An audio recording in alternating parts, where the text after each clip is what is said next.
Haya.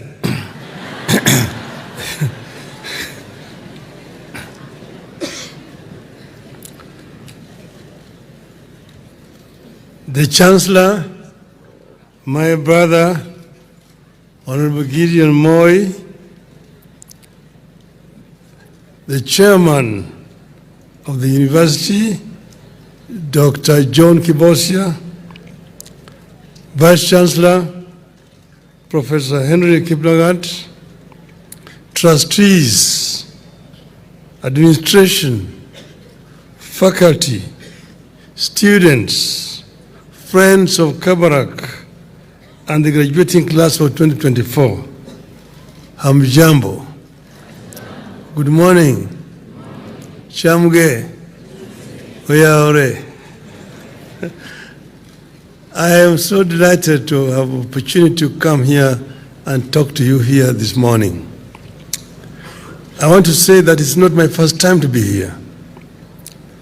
I was here in one of the graduation classes when I was invited by the founder of this university, the late President Mzee Daniel Toroitich Arap Moi.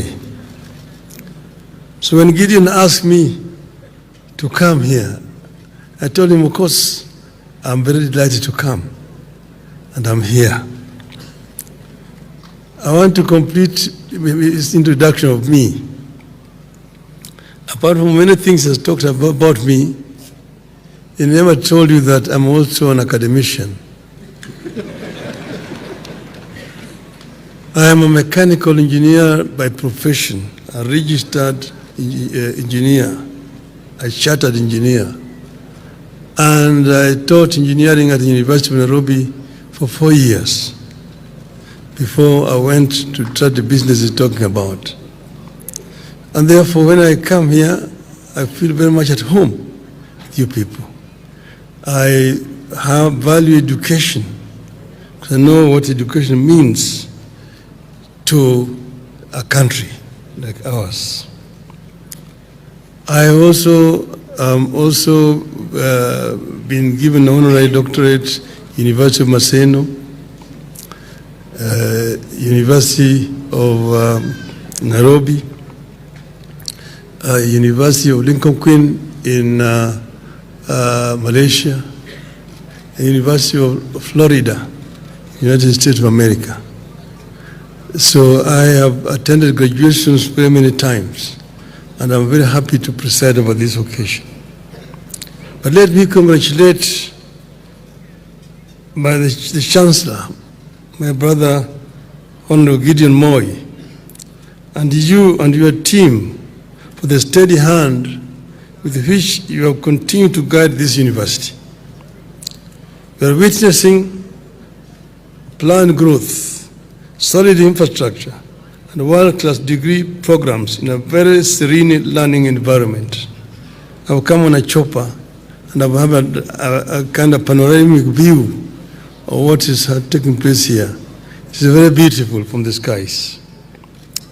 To the graduates, I'm happy to celebrate with you an honor you have worked for and earned.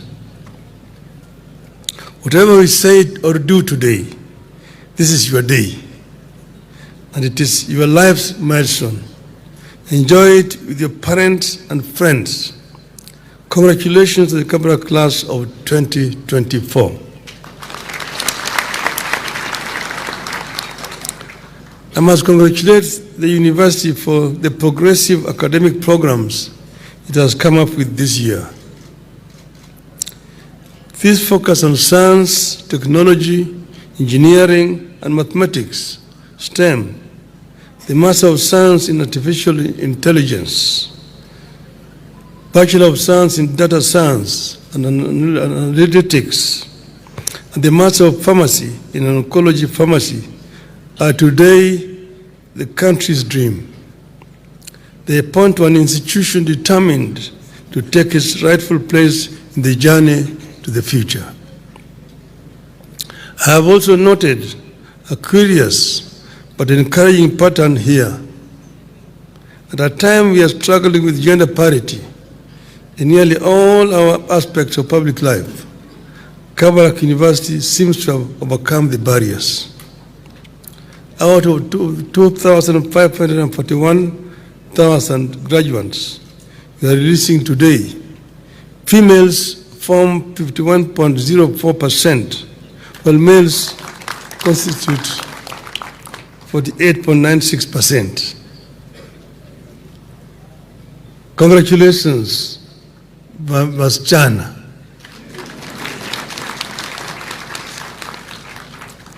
The women have attained the famous 50+1 mark here in Kabarak University. I hearty congratulations to our mothers, daughters, and sisters, and who are breaking the ceiling here at Kabarak University. To the graduates, let me now share a few reality checks. We release you into the society at a time of momentous challenges in our country and around the world. Our economy is not in its best of shapes. There are tremendous social pressures that are testing the limits of our capacity to endure. Unemployment rates remain untenable, even as we grapple with the right formula to finance healthcare and higher education. These challenges have led to a growing trust deficit in our governance institutions. Our unity as one people under one nation is under severe test. Across Africa, we are witnessing mixed results with regards to governance. Debt servicing is getting more challenging, while climate change continues to exert undue pressures to our fragile economies. You know that in this issue of climate change, Africa is a victim. Africa is not the offender. Africa releases less than 5% of the carbon into the environment, yet we live with the consequences of climate change. The wars in Europe and the Middle East and the uncertainties surrounding the regime in the US are not making the world any more at ease. At this moment, many of you here may rightly be wondering whether you will be able to earn a living in the years ahead.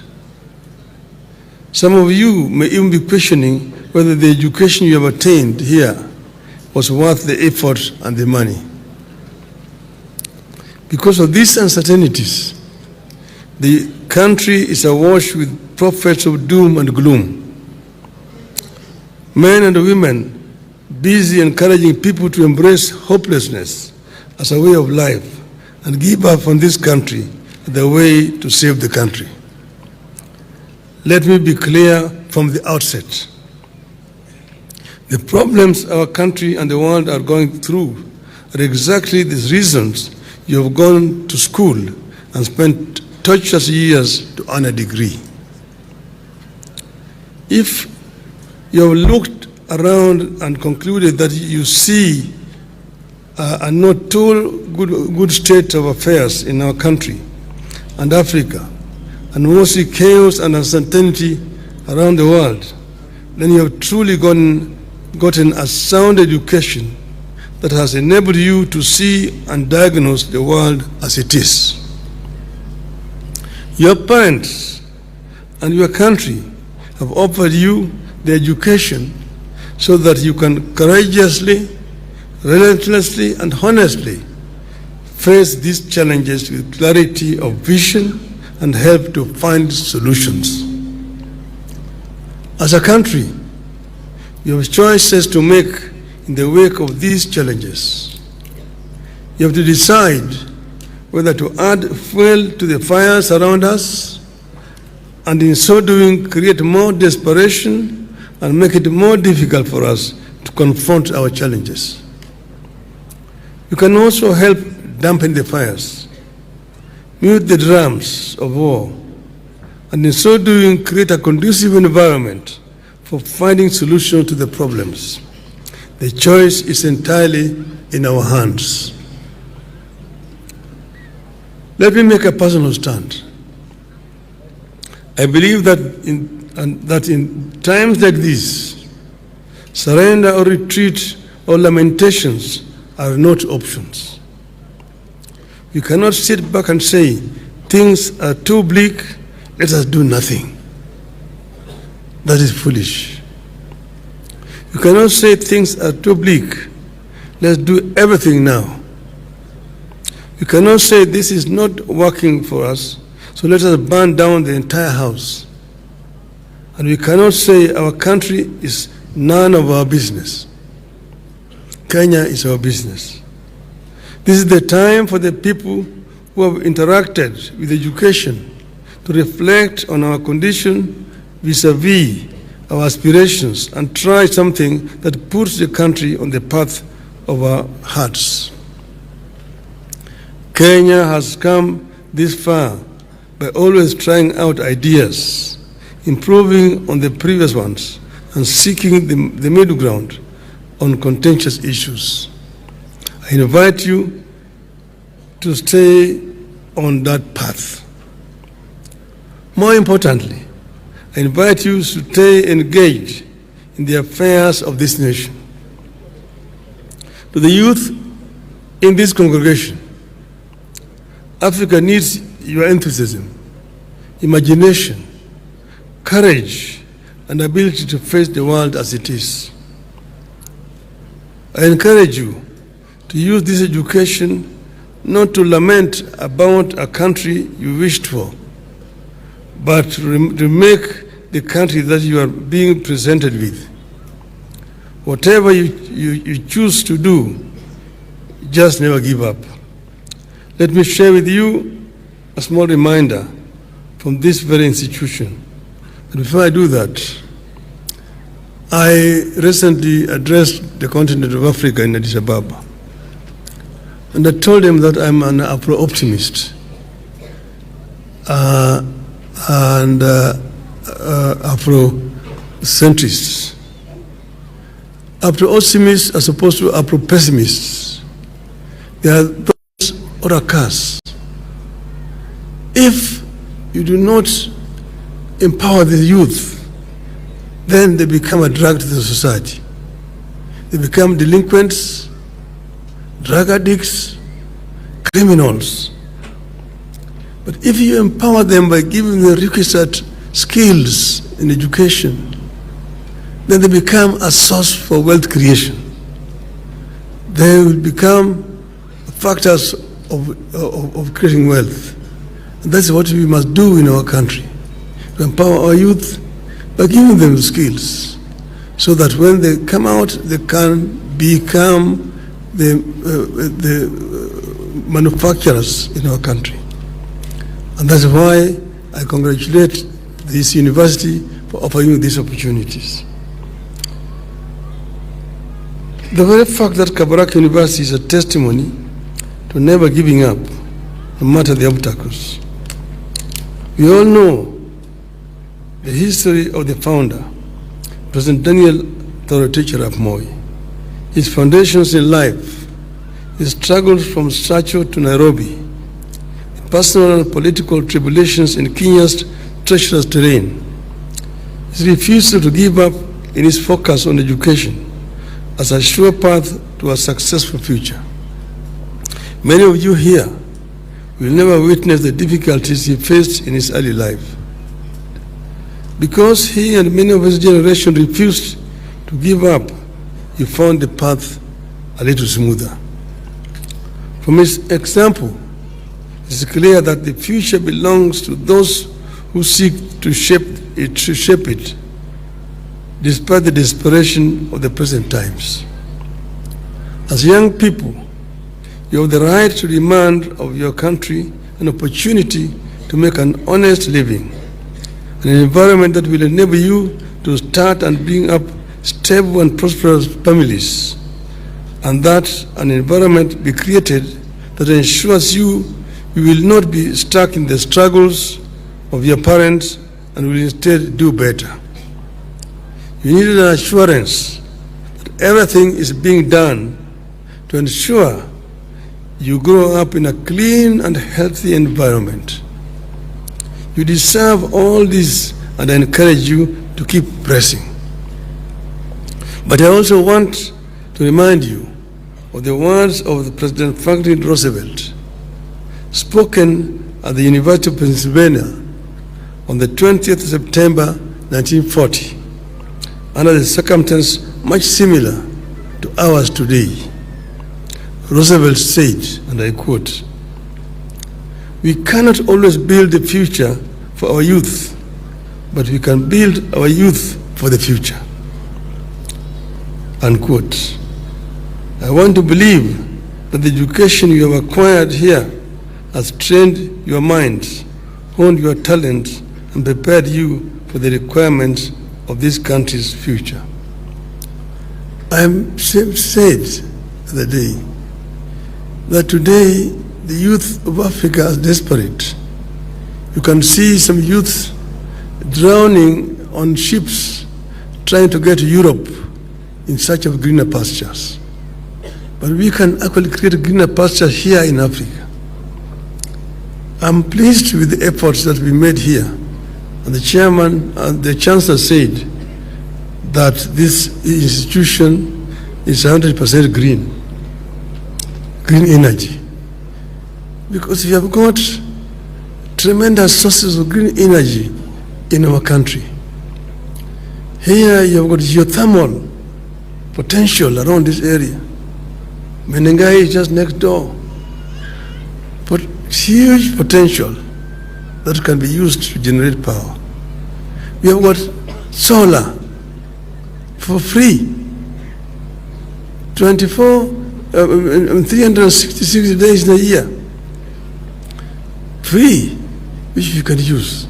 We've got hydro potential in this region. So we can harness this potential of green energy, wind around, to generate energy. And energy is the source of wealth creation. If we can be able to generate sufficient energy, there's no reason why our country cannot develop. Today, Kenya's energy generation is just about 3,000 megawatts.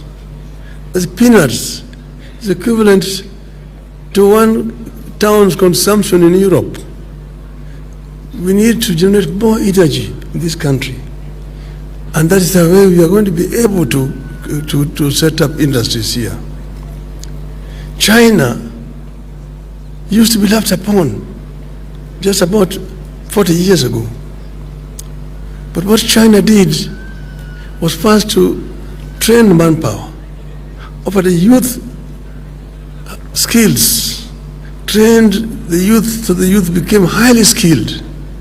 So when they liberalized the economy, the manufacturers of the world saw a destination where there's cheap, skilled manpower.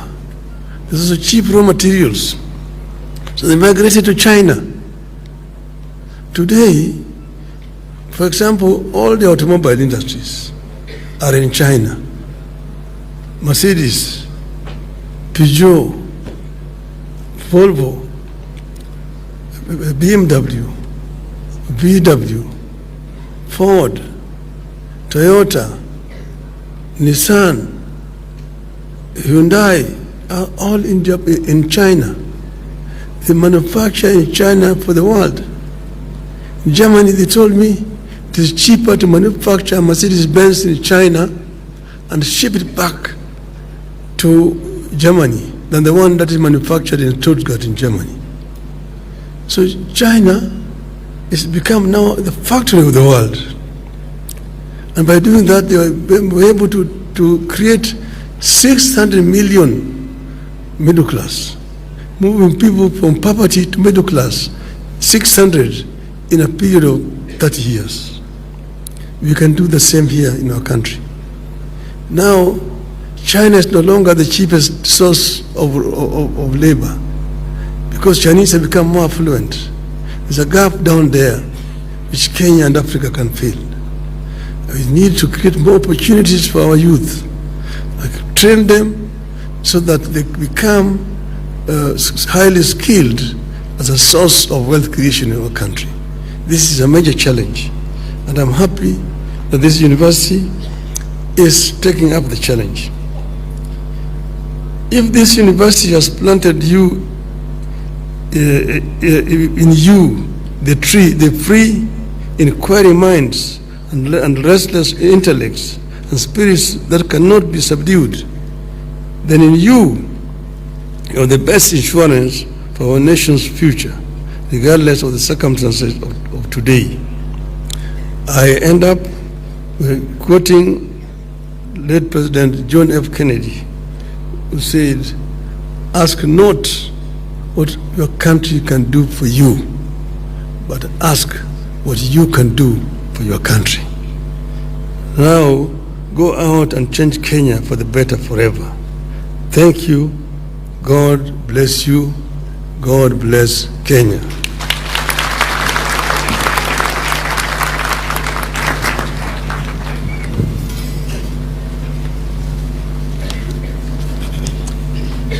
Honorable Chancellor Sir.